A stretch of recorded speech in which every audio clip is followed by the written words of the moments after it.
Welcome to the Reboot Chronicles, connecting you to the world's top leaders and CEOs rebooting their organizations and themselves with revealing stories to help you prosper in unprecedented times. I'm your host, Dean DeBias, and as a serial CEO who's led dozens of companies that created thousands of jobs and billions in revenue, my passion is uncovering powerful lessons that can inspire you to reboot your organization, your career, and your life. Listen and subscribe wherever you get podcasts or at rebootchronicles.com. I'd like to welcome Ted Leonsis to the Reboot Chronicles. Ted is the founder, chairman, and CEO of Monumental Sports and Entertainment, one of the largest integrated sports entertainment companies in the U.S. with one of the most diverse partnership groups pretty much in all of sports.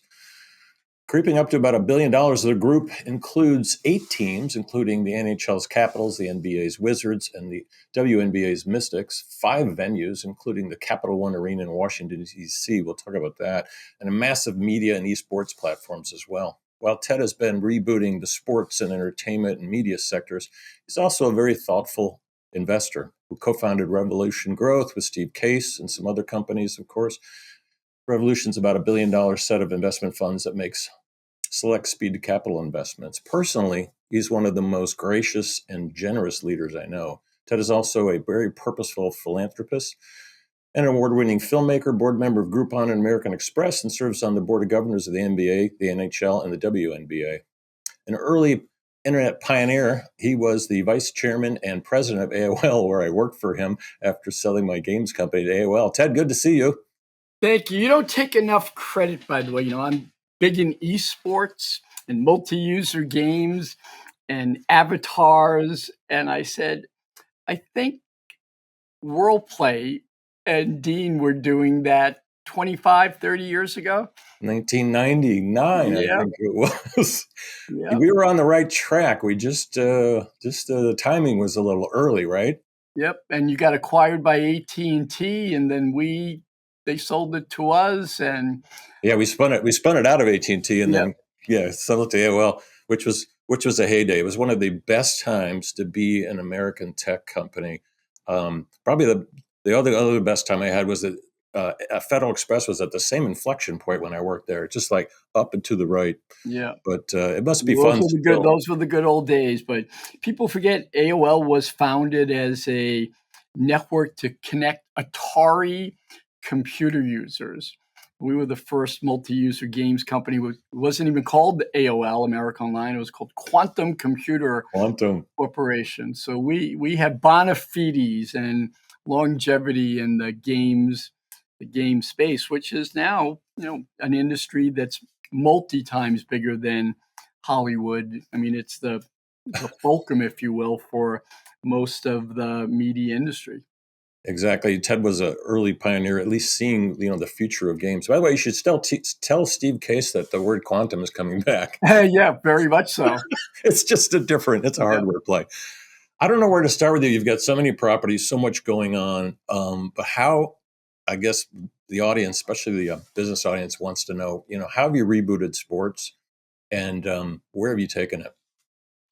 So I was president of America Online, and you remember AOL bought Time Warner, and the same time that was happening, someone approached me and said, "How'd you like to buy the Washington Capitals? They're for sale, and I know you're a season ticket holder."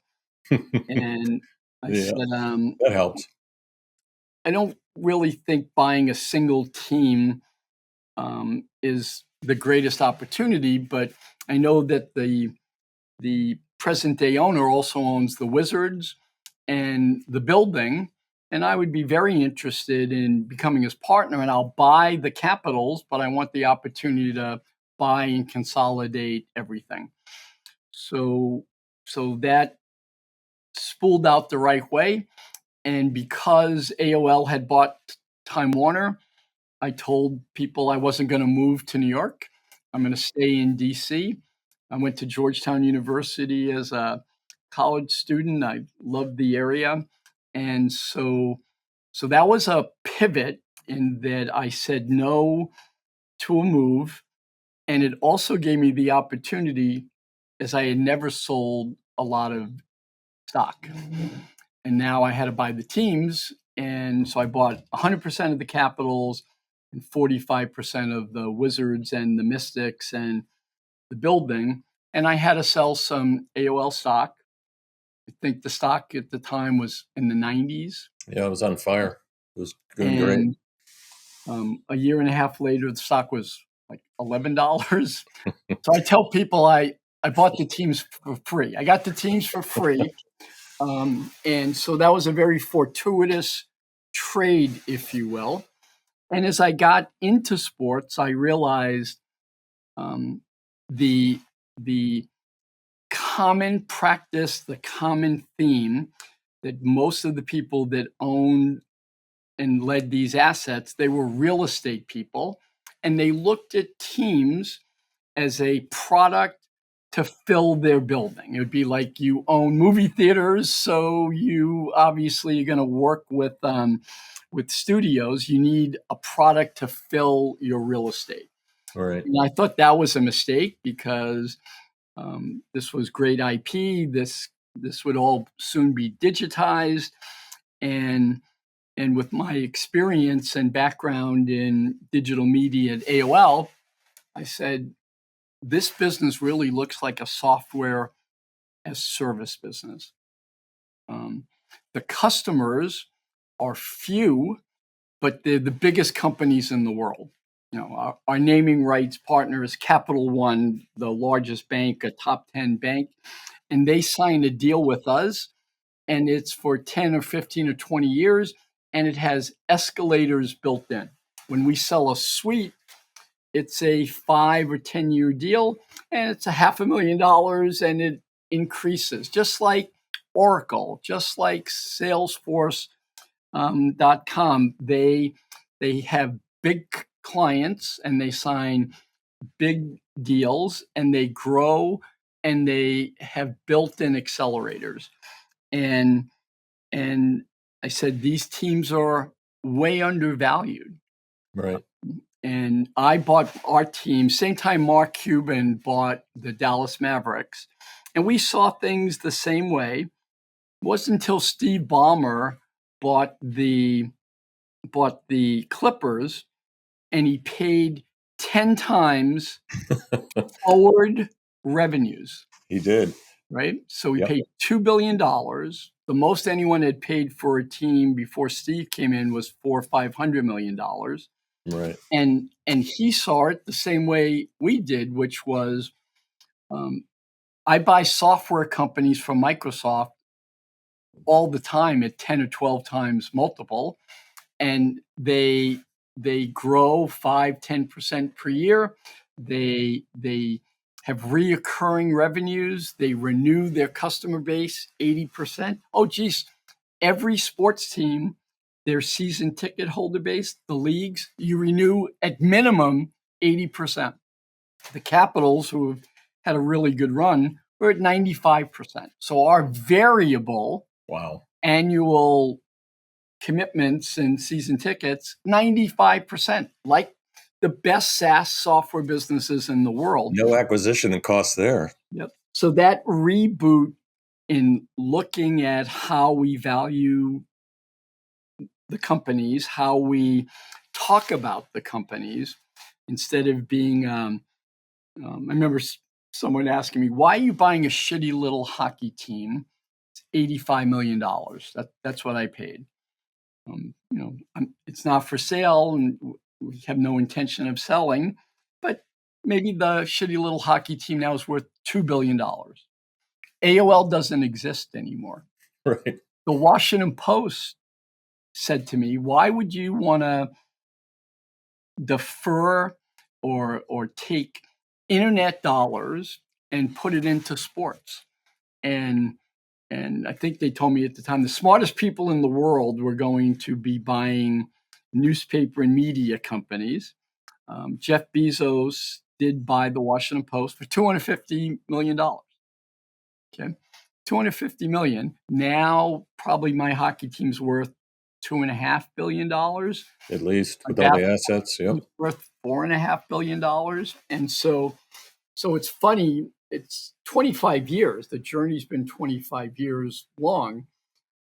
But sports, we've rebooted it. And now private equity, sovereign wealth funds, the smartest entrepreneurs in the world are buying sports teams because they see Major multiples too. You're right. I love. I love that you bucked the populist trend, because when you did it, it wasn't cool at all. And then the other big dogs came in. So I liked you did a couple things. You turned it into a media empire. So you've got the whole, Monumental Sports Network. Let's talk about that. But the thing I really like about, getting closer to your venue is the user experience, which the software industry is finally understanding is important.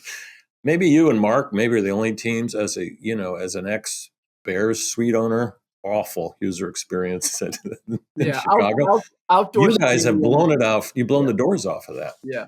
Well, we need engagement, and by being indoors, we can create a digital environment and experience. And Yep. when you own the network, you can extend the time someone's driving into the game.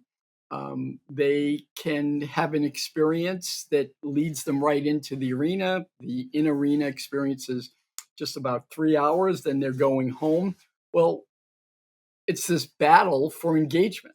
And so if you can extend the engagement from 3 hours to 5 hours or 6 hours, and then your building can only take 20,000 people. Well, our markets from Richmond, Virginia to Delaware, 10 million people. A lot of drive time. You'd want to own your network, right? You'd want to be able to engage people that can't fit into the building. And so I viewed this. I'm not buying teams. I'm not buying a building. I'm not buying a network. We're going to create this digital entertainment sports platform and be able to get people to watch terrestrially, digitally, on television, on their iPad, on their iPhone, obviously. OTT. And then once they come into the building, you have to engage them in a way that makes them want to come back and renew at higher prices. And so the way you treat the customers, I mean, we hired Disney, if you can believe it, to come in early on, first year. Smart. Train our people who are union workers, right? Who the mindset, this will blow your mind, Dean. Right? I can feel it coming. I own the building and I pay the mortgage 24/7. Yet we put a cage up in our building that we bring down at 6:00. We do not let you anywhere near our building until 6. Yeah. And we pull the cage down, fans run in, they watch the game, and then we want you out at 10.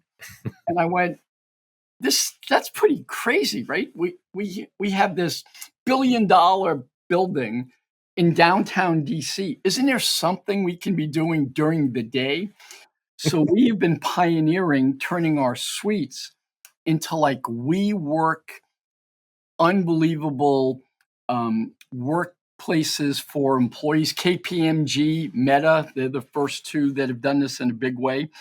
So they let employees work out of our suites that they've turned into like their buildings. I like it. They bring customers in and they use it as a demo center. And then after they finish the demo, they walk right outside and they have their suite and they watch the game. And so now the building's starting to be used during the day. Well, that makes a lot of sense. And it justifies we can raise the price on the suites. And so we're constantly trying to challenge the traditional way people had been thinking, right? Yep. RSNs. Why would you want to buy an RSN?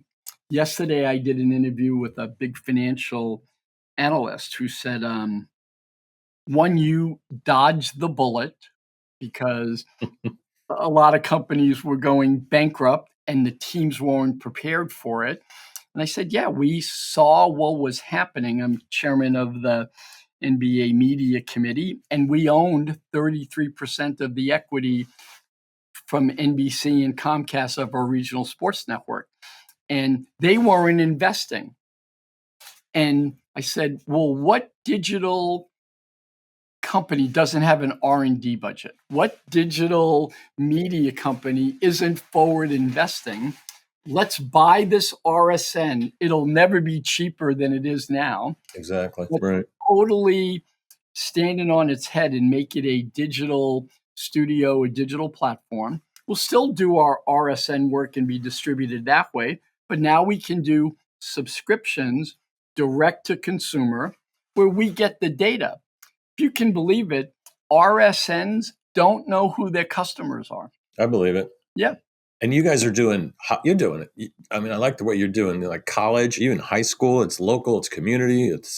All this unbelievably passion-driven content. High school basketball, um, uh, Black colleges and universities that have great passion bases. They had nowhere to put their content. And so we said, well, we'll do deals with you. And because we're all digital, we've driven the cost of production down. And we now have more hours of programming on Monumental Sports Network. It's like 5 times the amount of programming that we had than when Comcast owned it. And Comcast was too small of a business to be of interest to them. But for us, the local avail audience, that's all they thought of it as. $150, $200 million a year business that's cash flowing. Wow. But that fits within our overall charter of streaming the information, promoting the information, being a part of a platform. It made so much strategic sense to us. And now you're starting to see lots of teams and markets saying, you know what we need as our strategy? We need a platform. We need to own the venue. Yep. We need to own the teams, the content. We need to own the distribution. We need to aggregate all of those revenues. We only need one CFO to run all of that. We should be cross-promoting. And, we have a growth mindset. I own the winter sports in town, except for the WNBA. Baseball is struggling a little bit right now. I would love to buy a baseball team. I think it's a way to make a baseball team competitive with big markets because I like it. How are you going to compete with the Dodgers? How are you going to compete with the Yankees? Well, you have to be part of a bigger platform. And if you're selling subscriptions, you want the subscription to be year round. So if you had a baseball team onto the platform, it's no secret I've been looking and interested in buying the Nationals, but it could be a virtual merger where, a baseball team and a hockey team and a basketball team with one subscription for year-round programming is probably a really, really good subscription. Winner, chicken dinner. By the way, those of you that don't know, Ted has a lot of passion for baseball. I used to walk into his office and he'd always have this baseball bat. He'd be swinging at me if I didn't make the quarter. Oh, gosh. That was like Al Capone, right? Yeah, it was scary at first, but then I got the point. The other thing I like with the media network is you put the kids in charge. So Zach, your son, is running all that, and that was smart. A lot of these old companies like Comcast and others, AT&T, they still have the old guys running a lot of the media stuff. Zach, since he was 7 years old, used to come to games with me, and I cut a deal with him, as he got a little bit older, that as soon as school ended, he'd go home, he'd do his homework, he'd show mom. And if she said, you're good, then he could come to the games. And then he interned, when he was 15 years old, he started a digital network as an intern at AOL. It was called NHL DraftNet. Traditional media wasn't covering the NHL draft. They didn't think it was important enough. So we launched this. He then used that as a way to get into University of Pennsylvania, Wharton, to say, I've got Bonafides, I've started a business. And then he would intern. He's been every part of the business. Then he got his MBA at Georgetown. And he's an owner. but he's also running P&Ls, and he does our corporate development. And he's more educated than me, he's, smarter than me. Our succession is in very, very good hands, but I ain't going anywhere either, right? So yeah. Don't it's get pretty your powerful right don't now. get your hopes up here, Zach. Yeah. You mentioned partnerships is a big part of the Reboot program. It's all about growth through partnerships. You're a master at it. Something I love too. And so you've done a lot of. I mean, you've got one of the top esports teams, but you've just done a partnership on betting. And how do you? There's so much to choose from. How do you sort through that from a? Well, a lot of it came. The betting thing is very interesting, and it comes from being in Washington D.C. Ah, the ultimate casino. Governor Christie was looking to find new revenue streams for New Jersey, and he wanted to bring sports gaming into New Jersey and Atlantic City, and also at the racetracks. Ah, And so there was a law that was being considered and eventually passed by the Supreme Court that allowed decentralized decision making on, did you want to legalize marijuana? Did you want to legalize sports betting? And we had a front row seat there. My private equity company, Revolution, we made investments then in Sport Radar, which is a B2B company that enables sports gaming and sells its services to the leagues and the teams and the casinos. and you're in King too, aren't you? And then in DraftKings. DraftKings, yeah. Well, so from a business standpoint, we started to see this is going to be a big industry. Then we led and we said we should have the first sports book in an arena here in Washington, D.C., and prove to everybody that this is a good and a clean and a regulated industry. And if it's in Washington, D.C., it'll be an exemplar. And so we did this big deal originally with William Hill, and then William Hill was acquired by Caesars, and we had the first sports book here. Well, that industry and business exploded positively, and the category became the number one advertiser in sports, both RSNs and national. And it's so mainstream now. Yesterday, I was watching highlights of a game, and the bug was ESPN Bet. ESPN owned by Disney. I mean, if you would have said 10 years ago, Never. Disney would be in that business. So Yep. we were able to activate and in several cases build a lot of value by watching a policy from a governor and the Supreme Court turn into a business application and a whole vertical industry. So yeah, I mean, we want to be the innovators. We want to be first. Esports. Well, before we go to esports, it's like a lot of states, like where I used to live, Illinois, are struggling with revenues, and this is much cleaner than the stinky casinos that they're building and all this other Oh yeah, riffraffy stuff. I mean, you come to our sports book. It's like it's big screens. It's concierge, man. Yeah, and it feels sometimes like an Apple bar or something. Yeah, that's a better analogy. Yeah, Yep. and the restaurant is terrific, and it's open 7 days a week. When I was talking about the building being closed, right? Not only do we bring 3 million people into the building for our events, and now they'll maybe come a little bit earlier and place a bet, and they'll leave the game at 10 o'clock and go into the sports book and watch the later games, from the West Coast.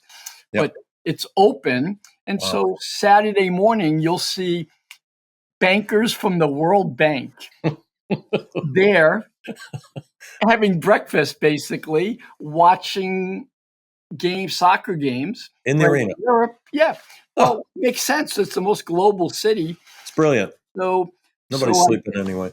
I do think that, and in Europe and Asia, sports betting was old school. It wasn't anything radical and new.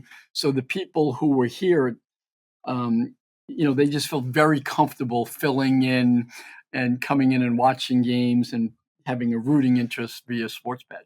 I'm envisioning a meme with the World Bank guys betting on Saturday morning. So on esports, you own Team Liquid, which is like number one, isn't it? We own a big piece of Team Liquid. We That's what I meant. and Yeah. Zach, by the way, also we launched an NBA 2K team. We went to the finals. We won 2 championships. NBA 2K is a best-selling game, video game, and it turned into a multi-user game and then a tournament. And we built an esports theater here, and the whole league was playing its games here. Why in DC? Because we have the highest speed connectivity, right, coming off of the street here. And then ESPN would take that feed, and ESPN was showing the tournaments. And then we made this big, big investment along with Peter Guber. And then I brought in lots of other people, and we bought the majority of Team Liquid. And Team Liquid is the North America's best esports team. We play on 12 different platforms, Dota 2, League of Legends. We've just launched a chess esports, and we just signed the world's, Oh, it's back. Nice. Yeah, and chess online. And who did we sign? The world's number one chess player, Magnus Carlsen, right? He's killer. Oh my gosh.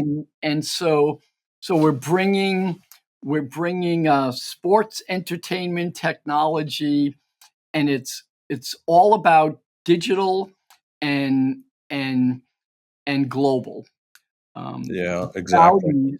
The Saudis have made an unbelievable investment in infrastructure and tourism and facilities around esports. We were an investor in a company called Scopely. Scopely was a social casual gaming company. Rolled the dice with Ellen, Star Trek, zombies, but just for your phone. Social gaming. And like what AOL was back in the day. Those of you that don't know, Ted and I kind of invented social gaming, but there was no phones back then. Yep. We were 2,800 baud, 1,400 baud, right? Hey, 14.4, don't mess with that. That was fast. But then we also were doing avatars, and we wanted to sell digital products. I remember talking about a demo, and it was like, see, here's the character, and you get to go into a store and dress the character. They thought we were crazy. Right? It was like, you're crazy. They thought we were crazy. That's all this industry and business is right now. It's amazing how much virtual goods people... oh, yeah. So Team Liquid is... on fire. Is a great team. We just won the Dota championship, and we've won League of Legends championship, and we play on 12 different formats. We were in early. We treated the athletes like they were professional athletes. Like athletes, yeah. Most of them just they treat them like computer geeks or whatever that means. Here's your Cheetos. Here's your Cheetos. and your Jolt Cola. Right? No. We treat them with the dignity, respect, and the care. We have nutritionalists. We have mental health coaches. Oh my gosh, I need this. And they play in tournaments, and they perform well. And then when they're not in tournaments, they're streaming. So they become a really, really big media company. And the company's probably worth now $400 or $500 million. Forbes does its annual report on esports. I saw that. And so Team Liquid, we're really proud of that. And we think that they can be the best team in North America. It's hard sometimes to compete in Korea and now Saudi Arabia because companies are supporting their esports teams, and they have kind of unlimited budgets. They've hijacked it. I've noticed that. Yeah. Which is, but I think getting the pay up high. I mean, we won a tournament 4 years ago, and the prize money was $11 million. Whoa. Right. And the kids that was a lot back then. 17, 18, 19, 20 years old. Yeah. And Yeah, their parents all of a sudden pay attention. You know what else I really enjoy watching is you treat your portfolio of companies and brands like a family. Um, it's just a very different culture. I think there's so much that CEOs can learn from the sports platforms. We used to talk about it a lot in like the 80s, and they don't talk about it as much anymore. And you've got rising star characters. You've got ones that have been there a long time, like Alex, one of your stars. And what do you think? What's your message to a lot of the CEOs listening in? What can they learn from you? Well, we're the most transparent business imaginable, right? You have Yeah, 20,000 people watching the game, and we're publishing real-time stats, and the game ends, and then the leagues publish, here's how all the teams did, here's all the highlights, here's collective stats, here's the standings. We get judged every night. every second. We're telling you that I don't think our hockey team lost a game in 2025, and last night we lost 3-1, and I was depressed, and it was like, what do we think we're going to win every game? And and and we have the star player Alex Ovechkin. There's the Ovechkin watch. He's chasing Wayne Gretzky for the all-time goal. He's been there forever too, right? But the information, the stats that get published on the chase and on Wayne's career, and Alex passed in Chicago, by the way, last year, Gordie Howe, and he's in the pantheon. But my point is that the transparency, Yeah. and you're building non-defensive thick skin. When we went down 2-0 yesterday, it was our third game in 4 nights. Over the weekend, Oof. we scored 15 goals. Oof. We beat 2 great teams, and we were on the top of the mountain. And now we're playing the third game in 4 nights. We go down 2-0, and fans are booing.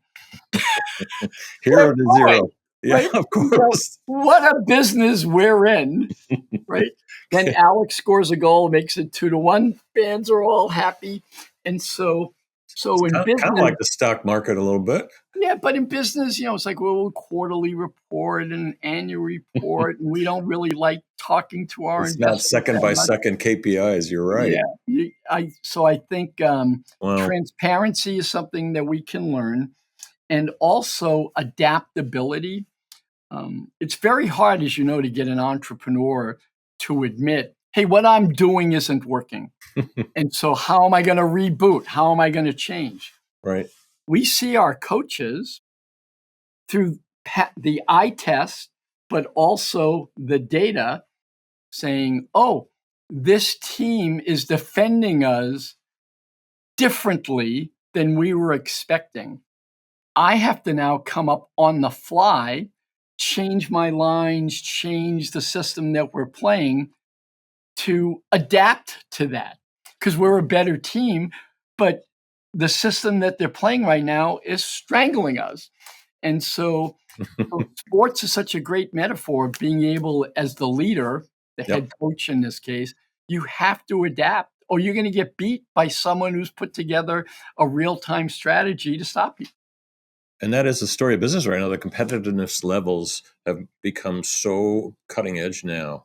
Some will say because of AI. It's always, tech has always been enabling, little competitors come and take you out, so to speak. And yeah, I love that analogy. By the way, as you were telling that story, I remember the picture of you and your wife Lynn getting the trophy. What did it feel? What did it feel like to get that? I need to win another cup because now I know what to expect. One Stanley is not enough. Well, the first thing I have to say is I didn't feel joy. I wish I had felt more joy. It was relief, Oh, wow. right? And because I put this pressure on myself. I have to win a Stanley Cup for the city, for the community, for Alex Ovechkin, for Dick Patrick, our partner who had several family members who won Stanley Cups, and it was a relief. And then you're not really prepared for it, and you get thrown out on the ice, and Alex Ovechkin's skating around, and he comes and he gives me the cup. and I'm in a suit and shoes, and I get the cup. I've never practiced, and I go, holy shit, this is heavy. It's 35 pounds, and I'm in dress shoes You on are.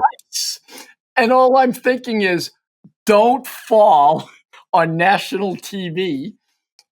Again, it wasn't joyful. It was. Oh man. So next time, I'm going to be much Yeah. more prepared to accept the moment. We have to reboot that experience. Yeah, no slippery leather shoes on ice. Anybody who's ever done that, you know how that goes. You're walking like a And penguin. then, by the way, they take the big picture. This is great too. I'm not in a lot of our pictures. I noticed that. Where were you? Well, I'm talking to somebody. I'm interviewing with the media, and all of a sudden, all the players are like diving onto the ice, Yeah. and the coaches are running in, and I like get pulled. I'm at the very end, and a lot of the pictures I'm like cut off in half, or I'm not in. That it didn't bother me, but it was like, well, no one told me, hey, there's going to be a moment when you see guys starting to run, go. You want to be in that picture because that picture's forever. It's hard to nuzzle in with a bunch of hockey players totally padded up. Yeah, I'm surprised you survived. Oh my gosh, what a great experience. But yeah, I hope you get I hope you get another one soon. Yeah, I mean, we won a WNBA championship. Our AHL team, Hershey Bears, best minor league franchise in all of sports, has won 5 rings.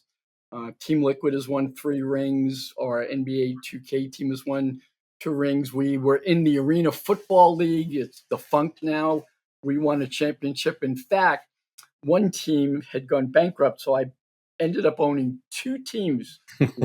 You'll love this. I own 2 Arena Football League teams, one in Baltimore and one in DC. Oh boy. And the Super Bowl of the Arena Football League was Baltimore versus Washington. And it was on CBS. And someone asked me, how you feeling? I said, the most relaxed I've ever felt. I can't lose. I'm going to win. Teams is winning the championship. You were Vegas. You were the table. You were the guy. Yeah. So we it's why you do this. I know it sounds funny. In business, Yeah. You can argue, is Apple better company, more valuable than NVIDIA or Google and Microsoft? There's no zero-sum game winner, although you could say Google was the zero-sum game winner in search, right? They had 85%, 90% share. But in sports, there's one winner and 29 losers. I watched on ESPN the other night this 30 for 30 on the Buffalo Bills, the biggest losers in sports because they lost 4 Super Bowls. And I went, how many Super Bowls have you gone to? They won the AFC championship, but they lost in the Super Bowl, and they're losers. Yeah. Right? Think about that. That would be like saying Microsoft is a loser because NVIDIA passed them in market cap, right? Yeah. It's like no other business. There's that finality of the season ended. It's also what makes you have a little bit of immortality. Right. Um, I think there's a good analogy of rebooting in the off season here too, because at least you get an off season. CEOs, we don't get anything. You don't get an off season, and and CEOs' life, their terms have been shortened. Yeah. They're becoming more like head coaches or general managers, right? Yeah, you're out. You sign a head coach to a 4-year contract, and why even bother? The 3rd year, no, you'll hear people say he's lost the room. They're tired of hearing his voice, right? Yeah. Now, the great historic coaches, they have longevity. They're like Landry and but Alice. those are few and far between now with the new generation. But CEOs now, what their average life cycle is 5 years, if that. Right? It's hard to turn a company around. A lot of founders, I mean, it's why founders end up staying with their companies, right? They take the stock and they make a separate class of stock where you can't fire me, right? And Facebook. usually founder-led companies do Yep. better because they can take a long view. I think what Mark Zuckerberg did with Facebook and Meta, changed the name of the company, changed the tenor He of changed the rules, the yeah, boardroom rules. made acquisitions that everyone said, "You're crazy. You're spending $1 billion for." Instagram it was done over a weekend. Yeah, He didn't tell the full board, yep, there you and go. they call people like Now that crazy, and then now if next he thing you know, they wasn't love them. a founder, okay? Now, by the way, Steve Case did that buying Time Warner, didn't tell us, didn't tell you and me, right? But Nope. so it happens, but I was that like, didn't we have were like, wait a minute, who bought who here? What happened? the happy ending. Ted, we want to thank you for joining us today. You've been through so many personal reboots. You got any good crash and burn stories where you rose from the ashes, so to speak? I think you've Yeah, I already can told do one three. in real time. I love Washington, D.C., as I noted, and I'm founder of a business group called the Greater Washington Partnership. Um, our goal is to be a super city. There's 4 super cities in the United States, and that's New York, but it's New York and New Jersey and Connecticut, and it's L.A., but it's L.A. down to San Diego, up to Orange County. It's where you are, Chicagoland. It's not just Chicago. It's goes all the way to Milwaukee, and then we are Virginia and Maryland and DC, and that's what I believe it's called the DMV, Huh, and got it. we were able to say we're landlocked here in Washington D.C. with our building, and there's this big growth initiative in Virginia. Um, Amazon just built their second headquarters there. There's all this land. It's right by, and It's also the data center capital of the world. It's crazy. that we invented in AOL. We invented it.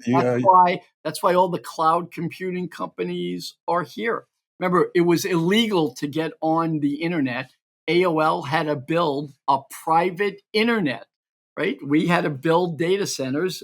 The old AOL headquarters, by the way, and I have right here, Dean, on the side, they've knocked it down, and it's now a big set of data centers, and they named the headquarters building Ted Leonsis Creative Center, and they were knocking it down. So I said, "Can I have the sign at least?" So I thought it would be a great Give me honor. my sign. Yeah, but I envisioned it. It was in marble, and it was big, and it had lights on it. And they delivered it. Weighs like 1,000 pounds. It's all rusty. My name is. It was. It was a move made out of ego, and I'm getting what I I deserved on it. So we were gonna move to Virginia, The and team. yep, Yep. and I way underestimated the emotional and business fallout in Washington, D.C. And the governor of Virginia way underestimated. He was a Republican, and how Youngkin. the Democratic Party would deal with it. Yep. And I'm not accustomed to that, right? And so I went back to the mayor and said, let's work together on this. I made a mistake. I want to stay. You want me to stay? Let's do a big, important deal, and we will be part of the answer. We will be part of the solution on how do we reboot, restart, reimagine what Washington, D.C. will be for the next 25 years. I had just finished my first 25 years of ownership of the teams when the season started. And so the mayor, to her credit, she's done an unbelievable job. She embraced it, moved it through the city council. We're already doing the rebuild. It's happening right now. And And then she did a really, really good deal, and they're going to help the Nationals to keep the Nationals and their stadium upright. And then over the election, she was able to do some great things with Congress, and maybe one day the football team would come back. Don't know, but if that'd she be did awesome. that, she would be the most powerful person in sports. Right. So she went from, oh my gosh, you're a bad mayor, to like superhero. And we went through a never mind, even though we were going to move 3.5 miles. That's where we were moving 3.5 miles. Those are emotional miles. Those were very emotional miles. And but that happened really, really fast. And now, it's like it never happened. I joke. I was watching some on CNN talking about decades, and they were showing Dallas whenever Dallas was on TV. 80s. Whenever there was the show of the guy's taking a shower and he walks out and his wife says, "Oh my God, I had such a bad dream. I thought you were dead." And he goes, "No, baby, I'm good." That's how they got back into the new season. That's what I said this is. It was all a dream. It was all a dream. Yeah, I'm amazed you pulled that off. A public-private partnership is like the kiss of death in terms of a negotiation. And so this sounds like the city bought it. You're going to lease it back, but you are rebooting the entire downtown area around the stadium. Yeah, but I mean, we're putting another $300 million. I put $200 million in before. It cost $200 million to build. So the city. Oh yeah, you're up to half a billion easy. Now I can't grow up because of the height restrictions in DC. That's too bad. I couldn't grow down because the metro is underneath. Right. That's what I meant by we were landlocked. But this mall next door to us went Chapter 11, and perfect. they were able to claim 200,000-300,000 new square feet. So we can innovate, we can develop, and we can do lots of new things for the benefit of the players and the employees, new office space, and obviously for the customers, the season ticket holders. And we're going to make a new front door for downtown DC. It's going to be a very, very modern, beautiful building, and we'll continue to bring 3 million people in. We activate the most tax in the city. I mean, this is downtown DC. So I understand my social responsibility, and I'll never stray again. Well, Ted, thanks for being on. It's great insights, Great good stories. I'm proud of you for helping the entrepreneurs, and I know all the experiences that you've been through during your career. So I hope they listen to you. You taught me well. You've been listening to Ted Leonsis. This is Dean Tobias with the Reboot Chronicles. I want to thank you for joining us. Watch us, listen, and subscribe at actually anywhere you get podcasts or rebootchronicles.com.